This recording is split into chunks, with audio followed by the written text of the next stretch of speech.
एक आदमी था जो कि एक साधु के पास गया। साधु को देखते ही साधु उसके पास आया तो उसने कहा, क्या करेगा ये साधु, खाली पहाड़ पे रहता है और बस खाली ज्ञान पेलता है और कुछ नहीं करता। वो ऐसा अपशब्द बोल के उसके पास से चला आया। लेकिन कुछ समय बाद उसे ऐसा एहसास हुआ कि यार उसने उस साधु को गलत कहा। वो एक महात्मा था, उसने अपनी पूरी ज़िंदगी उस रिद्धि सिद्धि के लिए उसने अपनी जीवन न्यौछावर कर दिया और उसने उसके साथ ऐसा अभद्र व्यवहार किया। तो उसे इस चीज़ के लिए काफ़ी गिल्ट फील हो रहा था, काफ़ी बुरा लग रहा था। तो उसने सोचा चलो कोई बात नहीं, मैं साधु जी के पास, उस महात्मा जी के पास जाता हूँ और उससे क्षमा मांग लेता हूँ, जिससे कि वो मुझे क्षमा कर देंगे और मेरे अंदर का गिल्ट भी ख़त्म हो जाएगा।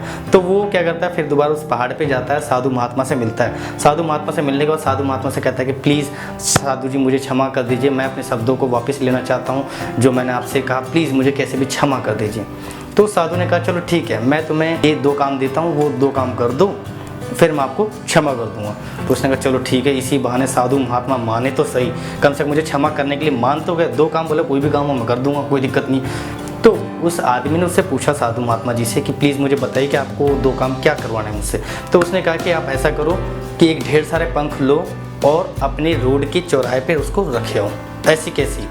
तो उसने ऐसे किया, उसने एक मुर्गी फार्म में गया, वहाँ से पंख उठाए और वो जाते जाते चौराहे पे गया, उसने पंख को वहाँ रख दिया और वहाँ से वापस चला गया साधु के पास। उसने कहा कि महात्मा जी मैंने आपका एक काम कर दिया है, प्लीज़ अब मेरे को दूसरा काम और बताओ और मेरे को क्षमा करो जो मैंने आपसे वो शब्द बोले। फिर उस साधु महात्मा ने कहा ठीक है कोई बात नहीं, आपने मेरे को पहला काम कर दिया, अब दूसरा काम आपको ये करना है कि आप दोबारा उसी जगह पर जाओ और वो सारे के सारे पंख, जितने पंख भी आपने रखे हैं, वो सारे पंख को वापस उठा लिया। तो उसने दूसरी बात मान ली और वो सीधा उसी चौराहे पे, उसी जगह पे गया जहाँ पे उसने पंख को रखा था। लेकिन अब जब वो उस जगह पे पहुंचा तो वहाँ पे उसने देखा कि एक भी पंख वहाँ पे नहीं है। वहाँ पे 1-2 पंख पड़े हुए थे, बाकी पंख इधर उधर फैल गए, कहाँ गए उसे खुद नहीं पता। और वहाँ पे आसपास से किससे पूछे, कौन वहाँ पे ध्यान रखता है। और वो वहाँ से खाली हाथ वापस लौटा है। तो उसने साधु महात्मा से कहा कि मैं वहाँ पे गया लेकिन उसको एक भी पंख वहाँ पे नहीं मिले, वो हवा के कारण कहाँ उड़ गए उसे भी नहीं पता, जो वहाँ पे रहते उन लोगों को भी नहीं पता।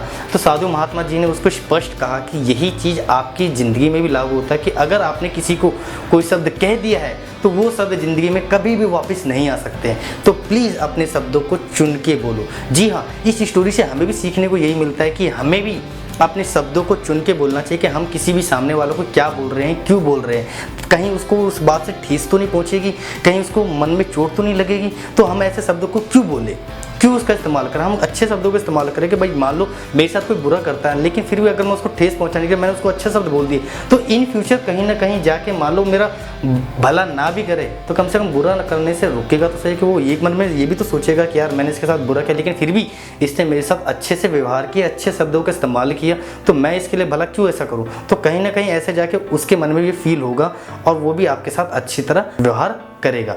और इससे हमें भी यही सोचना चाहिए कि हमें भी अपने शब्दों को चुन के, तोल के, माप के बोलना चाहिए कि किसी को, सामने वालों को दुख ना पहुंचे। आई होप आपको वीडियो अच्छी लगी होगी।